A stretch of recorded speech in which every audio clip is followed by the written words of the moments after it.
40년 전 한 여고생의 대학 추천서가 교실 쓰레기통에서 갈기갈기 찢겨나갔습니다. 그날 그녀의 인생도 함께 찢겨나갔죠. 그것도 모자라 40년 만에 만난 동창들은 그녀의 유일한 자부심인 자식까지 조롱하는 악마 같은 인간들이었습니다. 거짓골은 여전하네. 온갖 멸시와 조롱을 받던 그녀 앞에서 원수들은 자기 아들이 군대에서 아주 잘 나간다고 자랑했죠. 그런데 말입니다. 그 아들 녀석이 그녀를 보자마자 사단장님! 이라고 외치며 깍듯이 경례를 한다면요. 40년간 참아온 서름이 가장 짜릿한 복수로 바뀌는 순간, 과연 운명은 그녀에게 복수의 칼을 쥐어준 걸까요? 지금부터 그 통쾌한 심판이 시작됩니다. 40년 전 그들은 제 꿈을 찢어버렸습니다. 그날의 공기는 유난히 텁텁한 분필 가루 냄새로 가득했습니다. 낡은 나무 책상에 기대 앉아 있던 앳된 여고생 이수진의 손에는 희망의 무게만큼이나 빳빳한 서류 봉투 하나가 들려 있었습니다.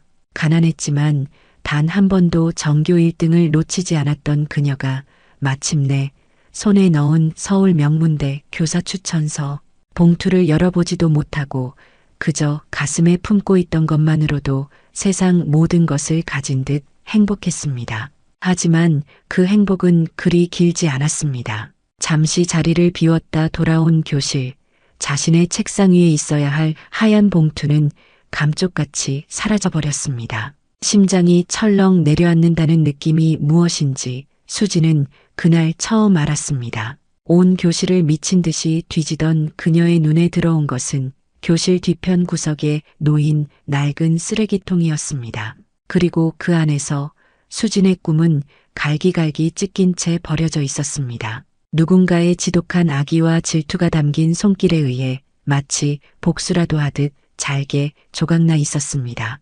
범인은 끝내 밝혀지지 않았고 담임 선생님은 오히려 소란을 피운다며 그녀의 뺨을 때렸습니다. 억울함에 터져나오는 눈물을 삼키며 수지는 그렇게 자신의 첫 번째 꿈과 잔인하게 이별해야 했습니다. 그리고 오늘 수지는 그들의 가장 소중한 희망을 바로 그들의 눈앞에서 갈기갈기 찢어버릴 수 있는 기회를 마침내 손에 쥐었습니다.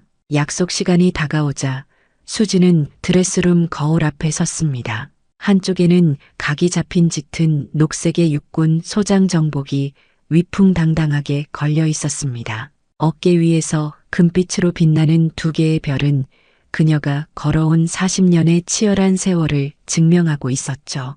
하지만 그녀의 손이 향한 곳은 정복이 아니었습니다. 옷장 가장 깊숙한 곳, 오랫동안 잊고 지냈던 상자 안에서 그녀는 낡고 색이 바랜 회색 카디건 하나를 꺼내 들었습니다. 보풀이 군데군데 일어나 있고 소매 끝은 살짝 해져 있었습니다.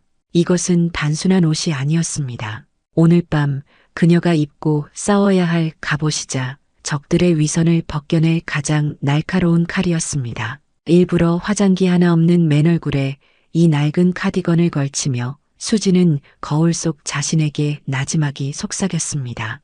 이수진, 오늘 밤 너는 40년 전에 그 가난하고 힘없던 여고생이다. 하지만 그 눈빛만은 그 누구도 감히 얕볼 수 없는 장군의 눈빛을 숨기지 마라. 최고급 호텔의 거대한 회전문은 마치 다른 세상으로 들어가는 관문처럼 느껴졌습니다. 문이 돌아가며 뿜어내는 차가운 에어컨 바람 속에는 값비싼 향수 냄새와 인공적인 방향제 냄새가 뒤섞여 있었습니다. 로비에 들어서는 순간 수지는 압도적인 화려함에 잠시 숨을 멈췄습니다.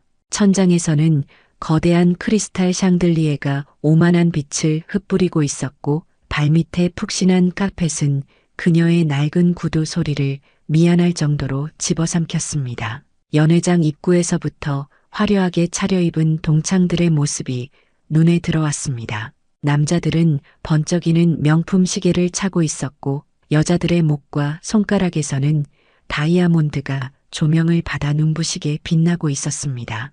그들 사이에서 낡은 카디건을 걸친 수진의 모습은 마치 잘 차려진 파티상에 떨어진 볼품없는 먼지처럼 이질적이었습니다. 모두가 흘깃거리며 그녀를 알아보는 듯했지만 이내 모르는 사람인 척 고개를 돌리고 자기들끼리의 대화에 열중했습니다. 그 미묘하고 차가운 무시의 공기 속에서 한 사람이 조심스럽게 그녀에게 다가왔습니다. 유일하게 학창시절 내내 수진의 편이 되어 주었던 단 한 명의 친구 정은이었습니다. 수진아, 와줬구나. 정말 와줬네. 은희의 목소리는 반가움보다는 안쓰러움과 걱정이 더 크게 묻어났습니다. 그녀 역시 동창회에 오기 위해 나름대로 신경 써서 차려입은 듯했지만 온몸에서 풍기는 주눅든 기세까지는 감출 수 없었습니다.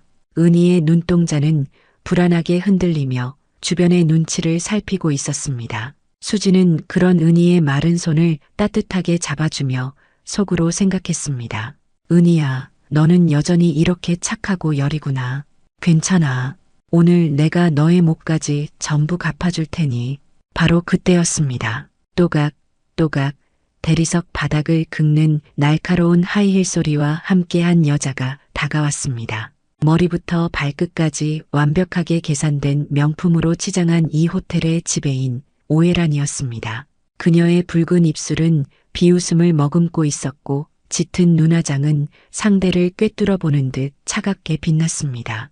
그녀의 옆에는 기름진 얼굴에 번쩍이는 금목걸이를 한 졸부 사업가 최철민이 팔짱을 낀 채 거들먹거리며 서 있었습니다. 철민은 마치 자신의 소유물이라도 되는 듯 혜란의 허리를 노골적으로 감싸 안고 있었습니다. 그들은 약속이라도 한 듯 수진의 행색을 머리부터 발끝까지 벌레를 훑어내리듯 경멸적으로 쳐다봤습니다. 혜란이 먼저 입을 열었습니다. 그 목소리는 꿀처럼 달콤했지만 단어 하나하나에는 독이 발려 있었습니다. 어머나, 이게 누구야? 이수진 아니니?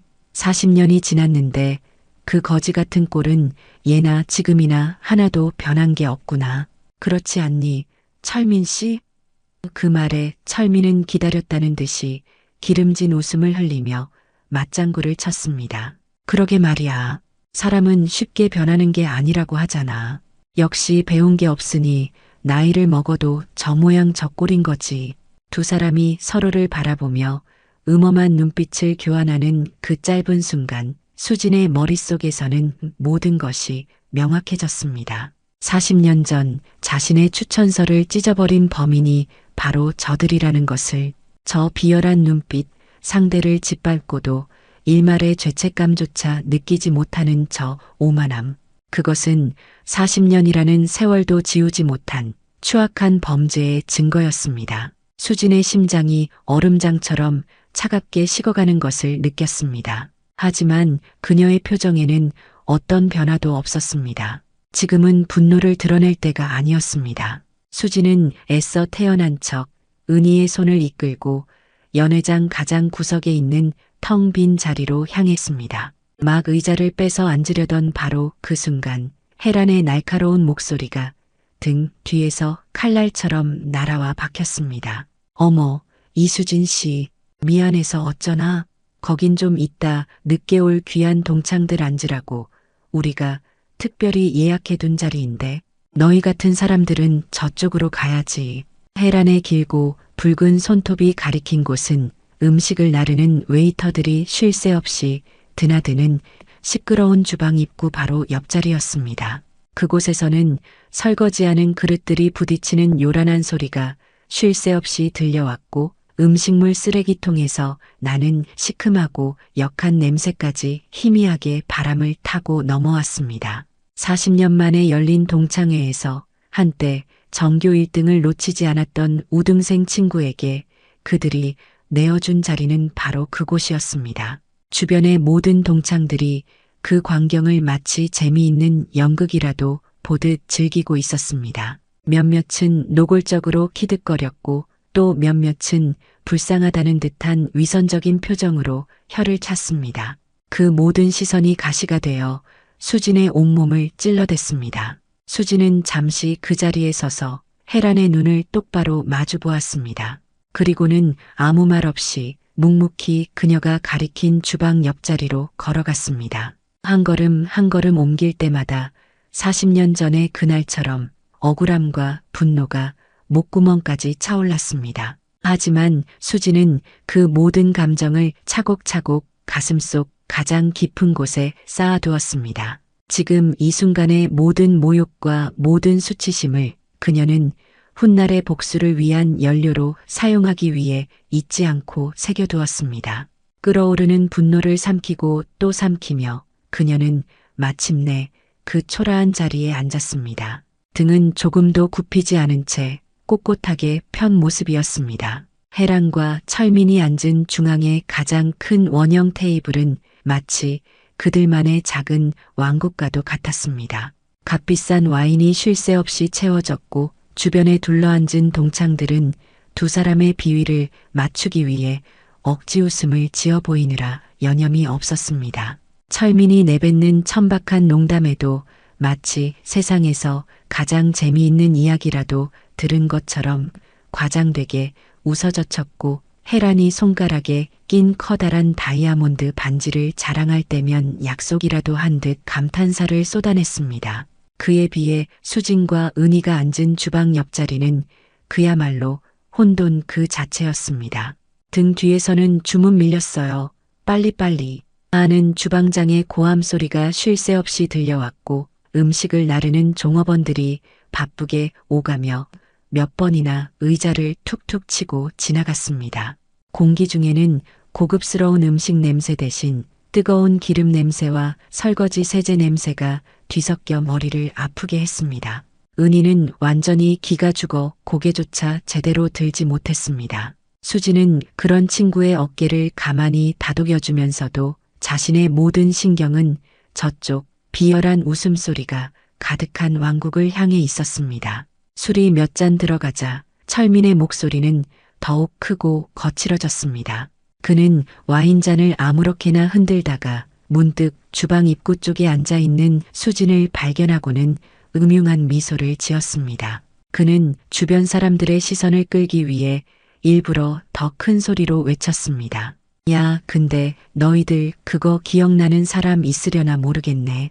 저기 저 이수진 말이야. 옛날에 교무실에서 아주 장관이었잖아. 그의 말에 몇몇 동창들의 시선이 수진에게로 향했습니다. 철민은 그 시선을 즐기며 말을 이었습니다. 자기 추천서가 찢어졌다고 그거 하나 없어졌다고 엉엉 울면서 담탱이한테 덤비다가 말이야. 귀싸대기를 그냥 착 하고 맞았잖아.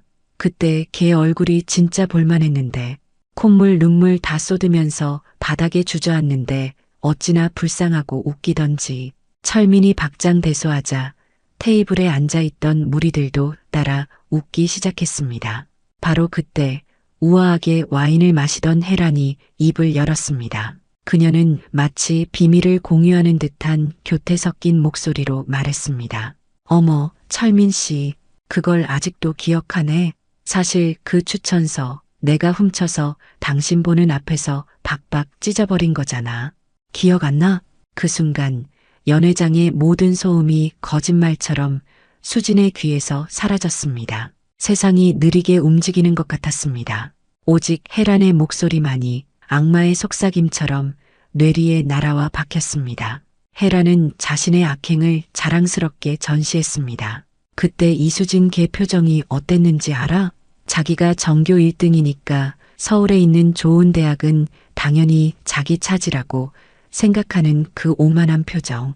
난 그게 너무너무 꼴 보기 싫었거든. 그래서 일부러 걔가 제일 행복해 보이는 나를 노린 거야. 그리고 당신 앞에서 그걸 찢었을 때 당신이 나한테 뭐라고 했는지 알아? 해란아, 인생은 교과서에 나오는 동화가 아니라 뺏고 빼앗기는 실전이야 라고 했잖아. 난 그때 확신했어. 아, 이 남자는 나랑 같은 부류의 인간이구나.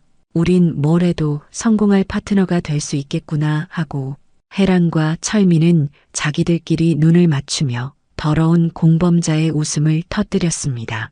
그 잔인한 대화는 한 글자도 빠짐없이 비수가 되어 수진과 은희의 가슴에 꽂혔습니다. 40년이라는 기나긴 세월 동안 마음 한구석을 무겁게 짓누르던 희미한 의심, 설마 친구가 그랬을 리가 없어 라며 애써 외면했던 그 끔찍한 진실이 오늘 이렇게 추악한 모습을 하고 눈앞에 나타난 것입니다. 옆자리에 은희가 숨을 헉 하고 들이켜는 소리가 들렸습니다. 그녀의 얼굴은 핏기 하나 없이 새하얗게 질려 있었습니다. 덜덜 떨리는 손으로 수진의 팔을 붙잡는 은희의 손길이 절박했습니다. 수진아, 저것들이 정말 어떻게. 은희는 말을 잇지 못하고 입술만 파르르 떨었습니다. 수진은 오히려 그런 친구의 손을 더욱 단단하게 잡아주었습니다. 그리고는 나지막하지만 그 누구보다도 강한 목소리로 말했습니다. 괜찮아, 은희야. 다 괜찮아. 그녀의 목소리는 흔들림이 없었습니다. 하지만 그 순간 수진의 마음속에서는 무언가가 단단하게 굳어지고 있었습니다. 그것은 뜨거운 분노가 아니었습니다. 그보다 훨씬 더 차갑고 무겁고 위험한 그 무엇이었습니다. 분위기가 한껏 무르익자 잔뜩 취기가 오른 철민이 의자에서 비틀거리며 일어났습니다. 그는 모두의 시선을 받으며 거들먹거리는 걸음으로 수진에게 다가왔습니다. 그는 자신의 부를 과시하려는 듯 두툼한 악어 가죽 지갑에서 5만 원짜리 지폐 몇 장을 꺼내 보란 듯이 흔들어 보였습니다. 그리고는 마치 길거리의 거린에게 동전이라도 던져주듯 수진 앞에 테이블 위로 그 돈을 던지듯 흩뿌렸습니다. 야, 이수진. 듣자 하니 너 아직도 어렵게 산다며? 자, 이거 50만 원이야. 이거 받고 오늘 회비는 따로 내지 마라. 그리고 남는 돈으로는 내 옆에 있는 그 불쌍한 친구랑 시장 가서 뜨끈한 돼지국밥이나 한 그릇씩 사 먹어. 내 이름 대고 곱빼기로 먹으라고. 알았냐? 그것은 자선이 아니었습니다. 모두가 보는 앞에서 돈으로 상대의 뺨을 때리는 것과 같은 가장 잔인하고 공개적인 망신주기였습니다. 주변에서는 낄낄대는 폭소가 터져나왔고 몇몇은 불쌍하다는 듯한 위선적인 표정으로 혀를 차기도 했습니다. 그 모든 시선이 칼날이 되어 수진의 자존심을 후벼 팠습니다. 하지만 수진은 테이블 위에 흩어진 지폐에는 눈길조차 주지 않았습니다. 그녀는 그저 의자에 앉은 채로 고개를 들어 철민의 흐리멍덩한 눈을 똑바로 올려다볼 뿐이었습니다. 그 고요하고 깊이를 알 수 없는 눈빛에 오히려 술에 취한 철민이 순간적으로 움찔했습니다. 그때 그 모습을 보고 있던 혜란이 박장대소하며 얄미운 목소리로 거들었습니다. 어머, 철민 씨는 마음도 어쩜 이렇게 비단결이야. 근데 내 생각에 쟤한테는 저런 뜨뜻미지근한 돈다발보다는 정신이 번쩍 들게 시원한 아이스 워터가 더 잘 어울릴 것 같은데? 머리 좀 식히라고 말이야. 혜라는 손뼉을 쳐서 근처에 있던 웨이터를 불렀습니다. 그녀는 턱짓으로 수진을 가리키며 명령했습니다. 저분께 얼음 가득 넣은 찬물 한 잔만 갖다 드려. 잠시 후 수진의 앞에는 고급스러운 와인잔 대신 투박한 유리컵에 얼음이 가득 담긴 찬물이 탁 하고 소리를 내며 놓였습니다. 철민은 그 모습을 보고 다시 한번 비웃음을 터뜨리며 결정적인 한마디를 내뱉었습니다. 야, 이수진. 그거 원샷 한번 시원하게 해봐. 원래 군대 가면 그런 거 잘해야 윗사람한테 이쁨 받고 성공한다던데. 아, 참, 깜빡했다. 넌 여자라서 군대 갈 일도 없겠구나. 하긴, 내 그 빌빌대는 꼴에 군대는 무슨 얼어 죽을 군대냐. 그 순간 수진의 입가에 누구도 눈치채지 못할 만큼 아주 희미한 싸늘한 미소가 스쳐 지나갔습니다. 군대라. 저 어리석은 것들은 지금 자신들이 누구 앞에서 무슨 말을 하고 있는지도 모르고 있었습니다. 그들은 지금 잠자는 호랑이의 콧등에 대고 호랑이 사냥 이야기를 신나게 떠들어대고 있는 셈이었습니다. 모욕적인 얼음물 사건이 지나가고 헤라는 마치 아무 일도 없었다는 듯이 의기양양하게 박수를 쳤습니다. 그녀는 연회장 전체를 둘러보며 여왕이 파티를 주재하듯 목소리를 높였습니다. 자자, 여러분. 이런 우울한 분위기는 이쯤에서 정리하고 이제 우리 다들 나이도 있으니 사는 얘기 좀 해볼까? 다른 얘기는 다 재미없고 역시 자식 자랑만 한 게 없지. 안 그래?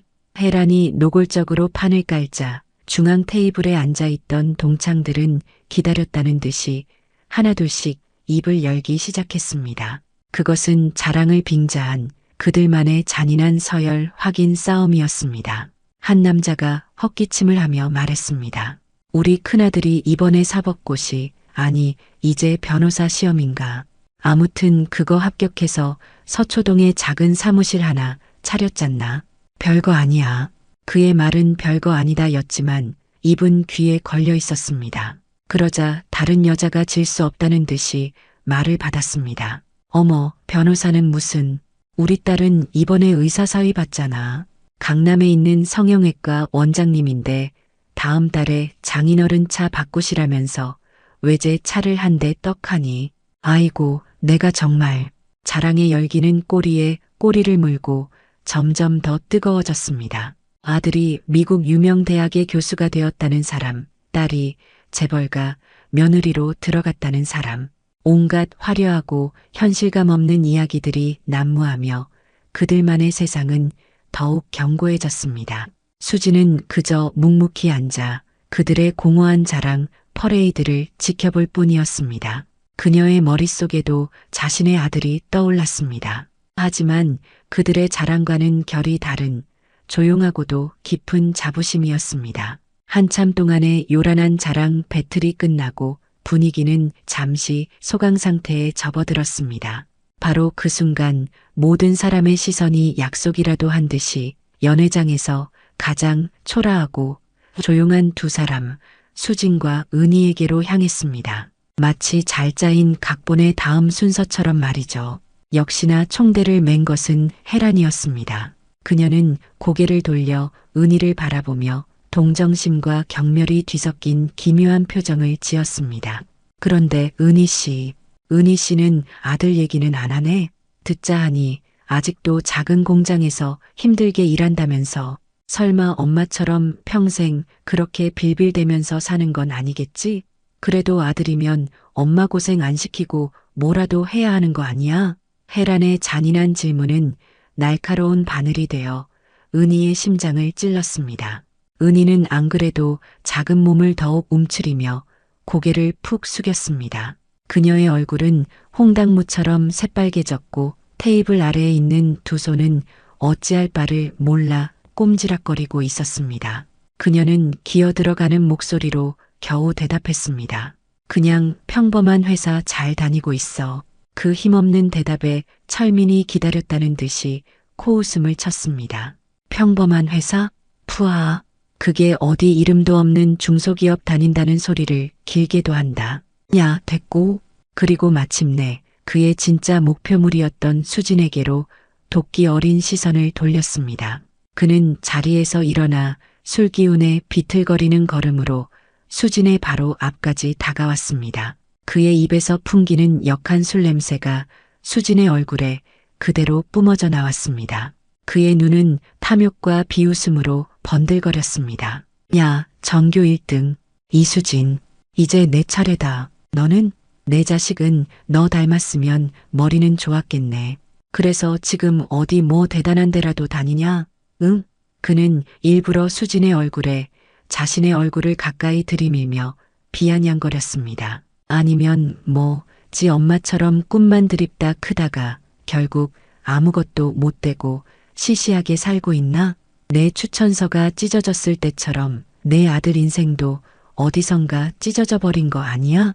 그 순간이었습니다. 수진의 머릿속에서 무언가가 툭 하고 끊어지는 소리가 났습니다. 다른 것은 다 참을 수 있었습니다. 자신을 향한 어떤 모욕도 어떤 멸시도 이를 악물고 견뎌낼 수 있었습니다. 하지만 단 하나 자신의 목숨보다 소중한 자식을 건드리는 것은, 그것도 자신의 아픈 과거와 엮어서 조롱하는 것은 절대로 용납할 수 없었습니다. 그것은 그녀의 모든 것을 걸고 지켜야만 하는 신성한 영린이었습니다. 수진이 자리에서 벌떡 일어났습니다. 그녀가 일어서는 기세에 의자가 뒤로 넘어가며 쾅 하고 요란한 소리를 냈습니다. 방금 전까지 시끄럽게 떠들던 연회장은 순간 물이라도 끼얹은 듯 완벽한 정적에 휩싸였습니다. 모든 웃음소리가 멎었고 모든 움직임이 멈췄습니다. 오직 수진만이 그 시간 속에 우뚝 서 있었습니다. 조금 전까지의 초라하고 힘없던 모습은 온데간데 없었습니다. 그녀의 등은 대나무처럼 꼿꼿했고 어깨는 산처럼 단단했습니다. 그리고 그녀의 두 눈에서는 감히 그 누구도 마주볼 수 없는 차갑고도 서슬퍼런 살기가 뿜어져 나오고 있었습니다. 그것은 40년간 전장을 누비며 수많은 죽을 고비를 넘겨온 장군만이 가질 수 있는 진짜 살기였습니다. 철민은 자신도 모르게 뒷걸음질을 쳤습니다. 수진이 분노에 찬 걸음으로 철민의 멱살을 향해 한 발짝 앞으로 내딛는 바로 그 순간이었습니다. 쾅! 연회장의 육중한 문이 양쪽으로 활짝 열렸습니다. 그리고 그곳으로 말끔한 정장 차림의 젊은 청년 무리가 들어섰습니다. 그들은 바로 조금 전까지 해란과 철민이 입에 침이 마르도록 자랑하던 자신들의 귀한 아들들이었습니다. 폭풍이 몰아치기 직전의 고요함, 바로 그 자체였습니다. 연회장의 무거운 정적을 깨고 들어선 것은 해란과 철민이 입에 침이 마르도록 자랑하던 바로 그 아들들이었습니다. 엄마, 아버지, 그들은 부모님을 발견하고 환하게 웃으며 연회장 안으로 자신감 넘치는 걸음걸이로 들어왔습니다. 최고급 맞춤 정장은 그들의 젊음과 부유함을 한껏 뽐내고 있었습니다. 그들은 의기양양하게 부모님이 있는 중앙 테이블로 향하다가 문득 그 앞을 가로막고 있는 기이한 대치 상황을 발견했습니다. 잔뜩 술에 취해 겁먹은 표정으로 서 있는 자신의 아버지와 그 앞에 얼음처럼 차갑게 서 있는 한 초라한 중년 여성, 그리고 그 주변을 둘러싼 채 숨을 죽이고 있는 수많은 사람들. 아들들은 영문을 모르겠다는 듯 어리둥절한 표정을 지었습니다. 해란의 아들 민준이 막 입을 열어 엄마 무슨 일이라고 말하려던 바로 그 순간이었습니다. 그의 시선이 마침내 싸늘한 분노를 애써 억누르고 있는 이수진의 얼굴과 정면으로 마주쳤습니다. 순간 민준의 얼굴에서 모든 표정이 사라졌습니다. 환하게 웃고 있던 입은 어색하게 굳어버렸고 자신감 넘치던 눈동자는 극도의 경악과 믿을 수 없다는 공포로 세차게 흔들렸습니다. 그의 몸은 마치 보이지 않는 거대한 힘에 짓눌린 것처럼 그 자리에 그대로 얼어붙었습니다. 옆에 서 있던 철민의 아들 역시 수진을 알아보고는 얼굴이 백지장처럼 하얗게 질려버렸습니다. 그들의 머릿속은 아비규환의 혼돈에 휩싸였습니다. 왜 저분이 여기에, 그것도 저런 모습으로. 그들의 몸은 생각보다 먼저 반응했습니다. 군대에서 수만 번을 반복하며 뼈와 살에 새겨진 본능적인 움직임이었습니다. 해란의 아들 민준이 마치 기계처럼 뻣뻣하게 굳은 자세로 수진을 향해 몸을 돌렸습니다. 그의 목에서 터져나온 우렁찬 외침이 숨막히는 정적에 휩싸인 연회장 전체를 칼날처럼 갈랐습니다. 충성, 사단장님께 대하여 경례. 민준의 목소리는 한치의 떨림도 없었습니다. 그것은 아들이 어머니의 친구에게 하는 인사가 아니었습니다. 일개 사병이 자신의 군 생활, 아니 인생 전체를 쥐고 있는 하늘 같은 존재, 사단의 지휘관에게 바치는 절대적인 복종의 외침이었습니다. 그의 우렁찬 목소리가 끝나기가 무섭게 옆에 있던 철민의 아들을 포함하여 동창회에 부모님을 마중 나왔던 다른 현역 군인 아들들까지 반사적으로 뒤꿈치를 탁 소리 나게 붙이며 거수경례를 했습니다. 그들의 절도 있고 완벽한 동작은 한치의 오차도 없었습니다.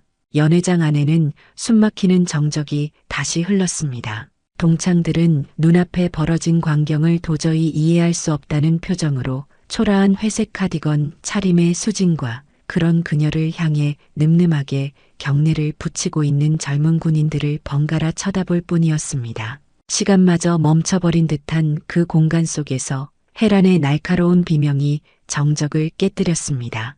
너 지금 미쳤어? 정신 나갔니? 무슨 사단장이야? 누가 사단장이라는 거야? 얘가 지금 누군 줄 알고 이래? 혜라는 아들의 팔을 미친 듯이 잡고 흔들며 소리쳤습니다. 그녀의 완벽했던 화장은 눈물과 당혹감으로 뒤범벅이 되어 흘러내리고 있었습니다. 철민 역시 당황한 기색이 역력한 얼굴로 아들을 다그쳤습니다. 이 자식이 군대 가서 단체로 돌았나? 지금 누구한테 경례를 하고 있는 거냐고. 이 여자는 내 아빠 친구, 그냥 가난한 아줌마야. 하지만 아들 민주는 울음이 터지기 직전의 목소리로 거의 절규하듯 외쳤습니다. 그의 목소리는 공포와 절망으로 가득 차 있었습니다. 아니야, 엄마. 제발, 제발 그만해. 우리 부대에 새로 오신 사단장님. 별 2개. 이수진 사단장님이시란 말이야. 사단장. 별 2개. 그리고 이수진이라는 이름. 그 3개의 단어가 조합되는 순간 모든 진실의 조각들이 끔찍한 모양으로 한치의 오차도 없이 완벽하게 맞춰졌습니다.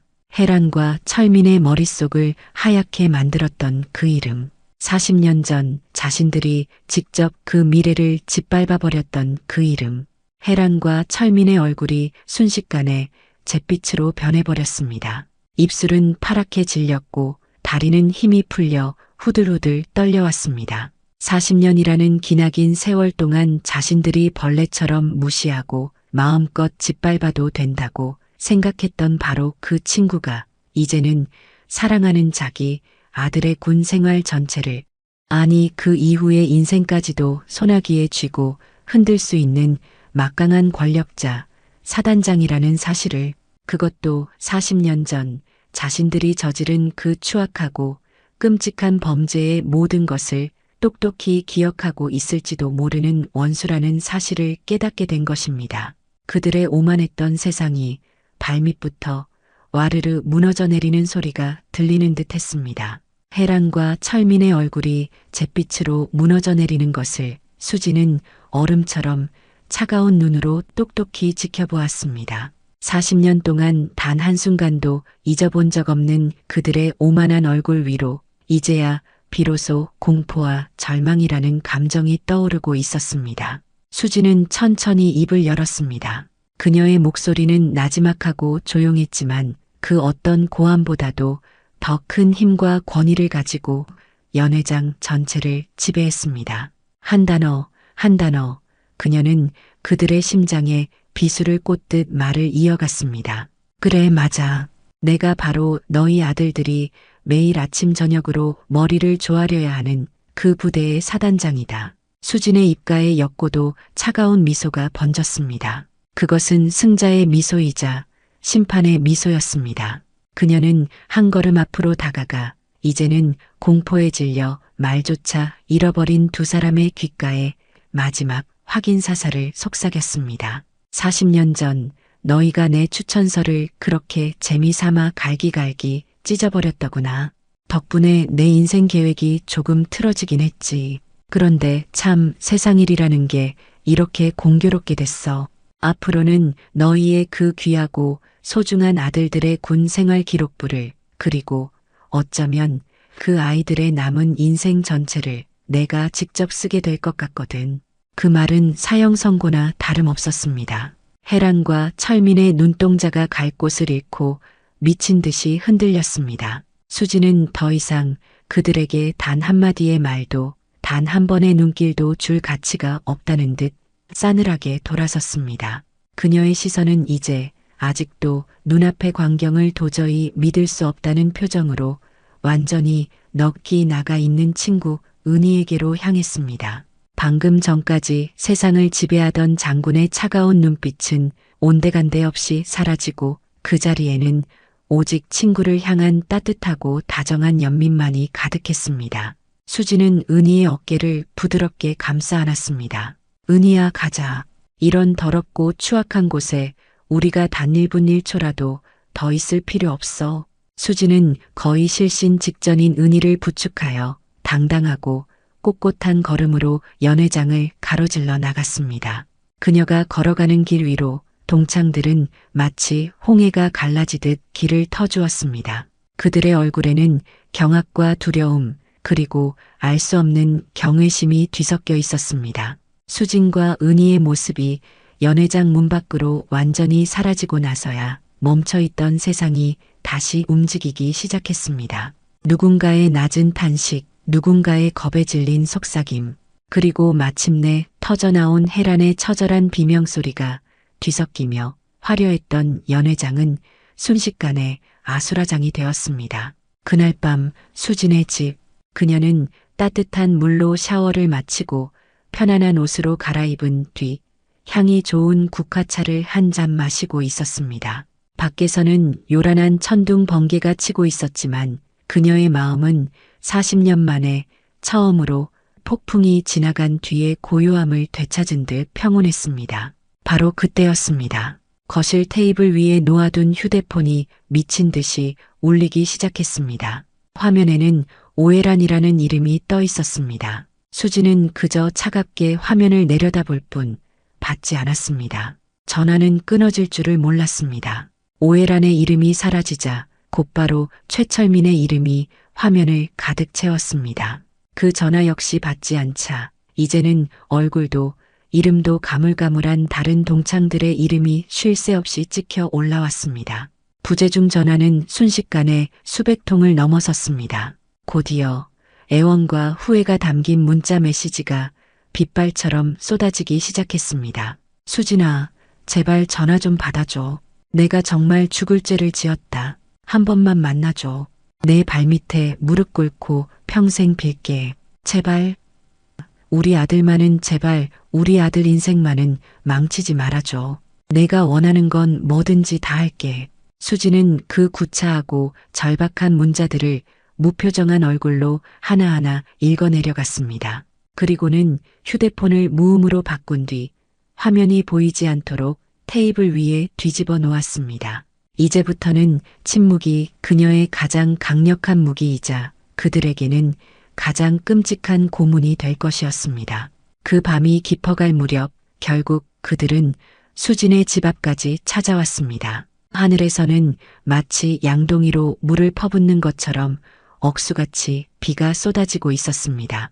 값비싼 명품 옷과 완벽하게 세팅했던 머리는 흠뻑 젖어 꼴사납게 몸에 달라붙었고 그들의 오만했던 얼굴은 빗물과 눈물로 범벅이 되어 있었습니다.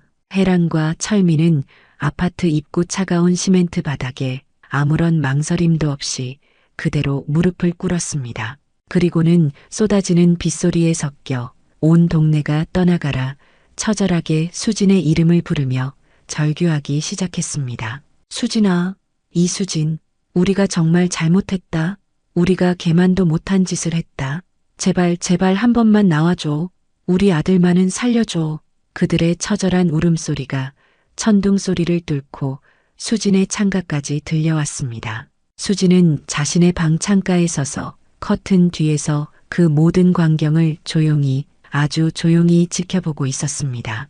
그녀의 얼굴에는 기쁨도 슬픔도 분노도 아닌 그저 깊이를 알 수 없는 고요함만이 자리하고 있었습니다. 40년 전 추천서가 찢긴 채 교무실 바닥에 홀로 버려졌을 때 느꼈던 그 지독한 무력감과 절망감, 그날 흘렸던 피눈물을 생각하면 저들이 지금 흘리는 악어의 눈물과 하룻밤의 고통은 너무나도 가볍고 하찮은 것이었습니다. 수지는 결코 모습을 드러내지 않았습니다.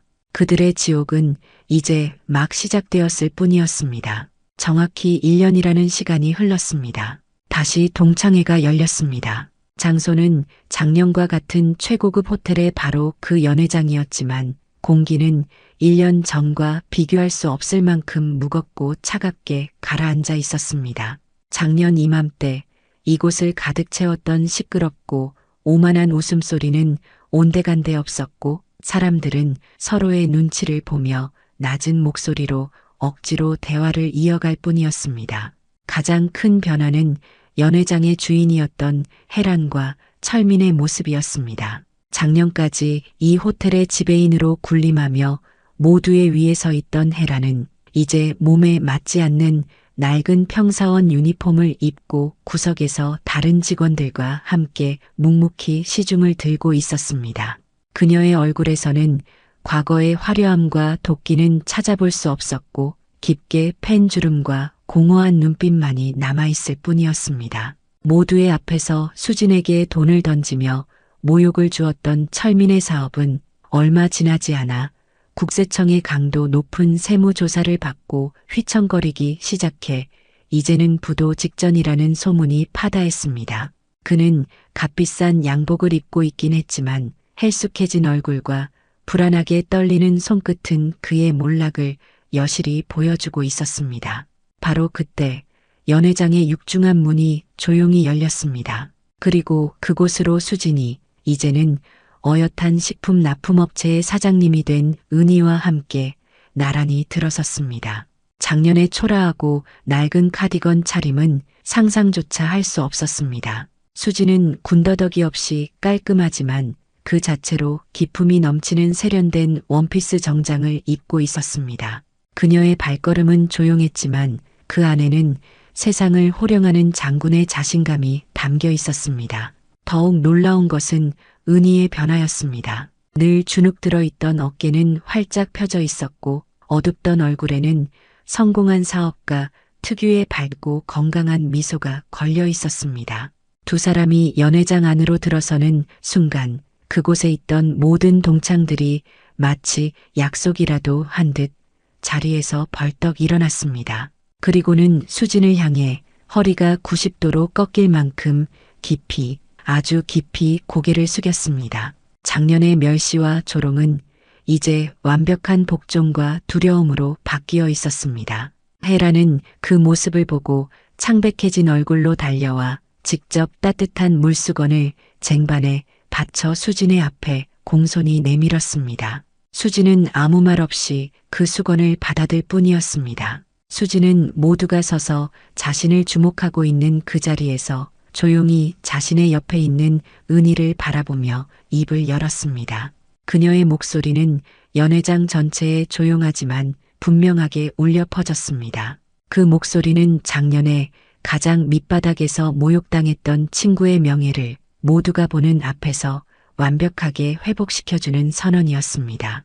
정 사장, 지난번에 내가 이야기했던 우리 사단 군부대 식자재 납품건 말입니다. 여러 업체를 비교 검토해 보았지만 정 사장님의 업체만큼 품질이 좋고 정직한 곳이 없더군요.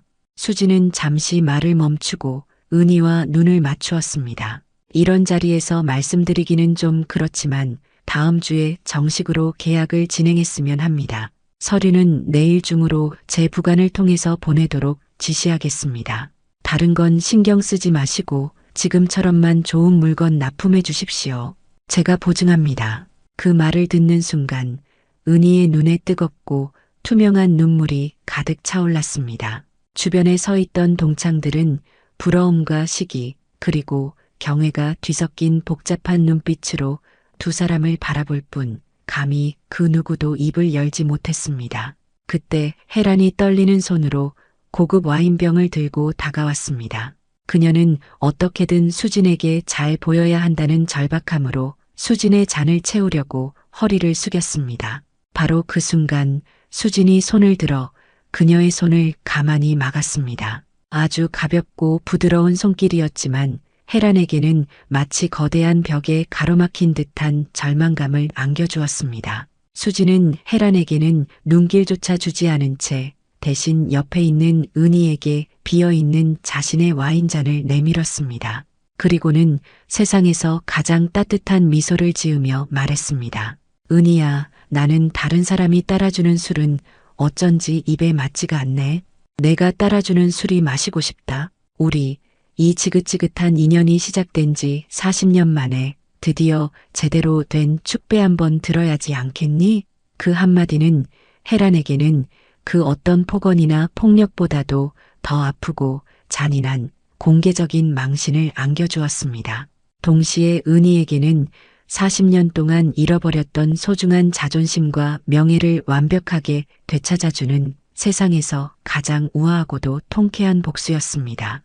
은희는 떨리는 손으로 하지만 더 이상 주눅 들지 않는 당당한 손길로 수진의 잔에 맑은 와인을 가득 채웠습니다. 시간이 흘러 식사가 거의 끝날 무렵 연회장의 분위기는 무겁지만 안정된 평온함 속에 잠겨 있었습니다.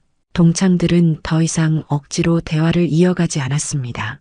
그저 조용히 연회장의 상석에 앉아 있는 수진의 모든 행동 하나하나에 신경을 곤두세우고 있을 뿐이었습니다. 마침내 수진이 조용히 냅킨으로 입가를 닦고는 구석에서 다른 직원들의 눈치를 보며 안절부절 못하고 있는 혜란과 철민을 향해 조용히 손짓했습니다. 그 작은 손짓 하나에 두 사람은 마치 투명한 실에 묶인 꼭두각시처럼 홀린 듯이 자리에서 일어나 수진의 앞으로 다가왔습니다. 그들의 걸음걸이에는 더 이상 과거의 오만함이나 현재의 비굴함이 아닌 그저 자신의 죄를 선고받기 위해 심판대 앞에 선 죄인의 체념만이 남아 있었습니다. 두 사람은 아무 말 없이 고개를 푹 숙인 채 수진의 앞에 섰습니다. 수진은 그들을 잠시 아무 말 없이 바라보았습니다. 그 시선은 차갑지도 뜨겁지도 않았습니다. 그저 깊이를 알 수 없는 고요함만이 담겨 있었죠. 수진은 천천히 자신의 휴대폰을 꺼내 들었습니다. 그리고는 연회장의 모든 사람들이 들을 수 있도록 스피커폰으로 설정을 바꾸었습니다. 화면 위를 누르는 그녀의 손가락 움직임 하나하나에 혜란과 철민의 심장이 쿵쿵 하고 바닥으로 떨어지는 듯 했습니다. 곧이어 익숙한 통화 연결음이 연회장 전체에 울려 퍼졌습니다. 신호음이 한 번, 두 번 울릴 때마다 혜란은 숨 쉬는 것조차 잊어버렸습니다. 마침내 신호음이 그치고 수화기 너머에서 맑고 씩씩한 젊은 남자의 목소리가 들려왔습니다. 바로 혜란의 아들 민준의 목소리였습니다. 충성, 사단장님, 무슨 일로 전화 주셨습니까? 아들의 밝고 힘찬 목소리는 지금 이 자리의 처참한 분위기와 너무나도 대조적이어서 더욱 비현실적으로 들렸습니다. 수지는 부드럽고 온화한 목소리로 민준에게 말했습니다. 마치 아끼는 조카에게 안부를 묻는 이모처럼 다정했습니다. 그래, 민준 상병, 휴가는 잘 다녀왔나? 얼굴이 많이 탔던데 훈련이 고된 모양이지? 그래도 아주 늠름하고 대견해 보여서 내 마음이 다 든든하더구나. 부대에서도 아주 모범적으로 생활하고 있다는 보고 내가 매일 받고 있다. 그리고는 수진이 결정적인 한마디를 덧붙였습니다. 민준 상병, 지금 내 어머니께서 내 옆에 와 계신다. 내 어머니께 내 안부 좀 꼭 전해드려라. 내가 학창 시절에 내 어머니를 아주 잠깐 뵈었는데 그때 참 멋지고 누구보다도 당당하고 모두가 부러워하는 그런 분이셨다고. 그런 훌륭한 어머니 밑에서 자랐으니 내가 이렇게 훌륭한 군인으로 잘 클 수밖에 없었겠지. 어머니께 감사하다고 꼭 말씀드려. 그 순간이었습니다. 수진의 입에서 나온 전혀 예상 밖의 칭찬, 아들 앞에서 자신의 체면을 세워주는 그 자비로운 말 한마디에 혜란의 내면에서 무언가가 와르르 무너져 내렸습니다. 차라리 모두 앞에서 자신의 죄를 꾸짖고 욕을 퍼붓는 것이 나았을지도 모릅니다. 이 상상조차 할 수 없었던 관용과 용서는 그 어떤 복수보다도 더 깊숙이 그리고 더 아프게 그녀의 심장을 파고들었습니다. 어째서 나 같은 인간에게. 혜란은 더 이상 참지 못하고 그 자리에 주저앉아 어린아이처럼 목 놓아 오열하기 시작했습니다. 소리를 내지 않으려 입술을 깨물었지만 끄끄거리며 터져나오는 울음은 막을 수가 없었습니다. 그녀는 차마 고개를 들지 못했습니다. 아들에게 멋진 어머니로 기억되게 해준 그 사람의 얼굴을 자신의 더럽고 추악한 죄가 사무쳐서 도저히 쳐다볼 수가 없었습니다. 수진이 조용히 통화를 끊자 혜란과 철민이 다시 한번 수진의 앞에 무릎을 꿇었습니다. 하지만 이번에는 작년 밤의 그 빗속에서처럼 두려움에 떨며 꿇은 무릎이 아니었습니다. 그것은 한 인간의 위대한 인격 앞에서 자신의 추악한 영혼을 완전히 드러낸 자들의 진심 어린 참회의 무릎이었습니다. 수진아, 흐흑, 고맙다, 정말 고맙다, 그리고 정말 미안하다. 우리가 평생을 속죄하며 살게. 공포를 넘어선 인격적 감화에서 비롯된 뒤늦고도 진심 어린 사죄였습니다. 수지는 그들의 사죄를, 그들의 눈물을 그저 묵묵히 받았습니다. 그녀가 40년 동안 정말로 원했던 것은 그들의 물리적인 파멸이나 몰락이 아니었습니다. 자신의 죄를 진심으로 깨닫고 인정하고 뉘우치며 평생 그 죄의 무게를 자신의 어깨에 짊어지고 살아가게 만드는 것. 그것이야말로 세상에서 가장 완벽하고도 완전한 복수의 완성이었습니다. 그리고 오늘 마침내 그 복수는 완성되었습니다. 모든 것이 끝난 뒤 수진과 은희는 나란히 호텔을 걸어 나왔습니다. 호텔의 화려한 조명이 두 사람의 등 뒤로 멀어져 갔고 시원한 밤 공기가 묵직했던 마음을 가볍게 씻어주는 듯 했습니다. 이제 은희의 얼굴에는 더 이상 과거의 그늘이나 주눅든 기색이 보이지 않았습니다. 그녀는 활짝 웃으며 수진에게 내일 납품할 물품 목록에 대해 신이 나서 이야기하고 있었습니다. 수진은 그런 친구의 모습을 따뜻한 눈으로 바라보며 간간히 미소로 답했습니다. 두 사람이 막 호텔을 떠나려던 순간 수진은 무심코 뒤를 돌아보았습니다. 거대한 호텔 로비의 통유리창 너머로 해랑과 철민이 텅 빈 연회장을 배경으로 허탈하게 서 있는 모습이 보였습니다. 한때는 세상의 왕과 여왕이라도 된 듯 군림하던 그들이었지만 이제는 모든 것을 잃어버린 채 길 위에 버려진 초라한 그림자에 불과했습니다. 그들의 시대는 오늘 밤으로 완벽하게 끝났음을 보여주는 상징적인 장면이었습니다. 수지는 조용히 고개를 돌려 다시 앞을 향해 걸었습니다. 과거는 이제 저물었고 그녀의 미래는 저 앞에 펼쳐진 도시의 불빛처럼 밝게 빛나고 있었습니다. 그날 저녁 수진의 집에서는 오랜만에 사람 사는 온기로 가득한 따뜻한 웃음소리가 넘쳐났습니다. 수진과 은희, 그리고 마침 휴가를 나온 수진의 늠름한 아들이 함께 모여 정성껏 차린 저녁 식사를 하고 있었습니다. 식탁 위에는 값비싼 호텔 요리가 아닌 은희가 직접 정성을 다해 만들어 온 맛깔스러운 밑반찬들과 구수한 된장찌개가 소박하지만 풍성하게 차려져 있었습니다. 어머니, 이모님 음식 솜씨는 정말 최고입니다. 우리 부대 밥보다 100배는 맛있습니다. 아들의 너스레에 은희는 손사래를 치면서도 얼굴에는 기쁜 미소가 가득했습니다. 40년이라는 길고 긴 시간 동안 수진의 가슴을 짓눌렀던 한의 응어리는 이제 흔적도 없이 사라지고 그 자리에는 진정한 친구와 사랑하는 가족이 주는 충만하고 따스한 행복만이 가득 차올랐습니다. 바로 이것이 수진이 그토록 지키고 싶었던 그리고 마침내 되찾은 그녀의 진짜 세상이었습니다. 맛있는 식사를 하던 중 아들이 잠시 숟가락을 내려놓고 조심스럽게 입을 열었습니다. 그는 존경과 사랑이 가득 담긴 눈으로 자신의 어머니를 바라보며 말했습니다. 어머니, 오늘 동창회에서 있었던 일 은희 이모님께 전부 들었습니다. 어머니께서 과거에 얼마나 힘들고 억울한 시간을 보내셨을지 이제야 조금은 알 것 같습니다.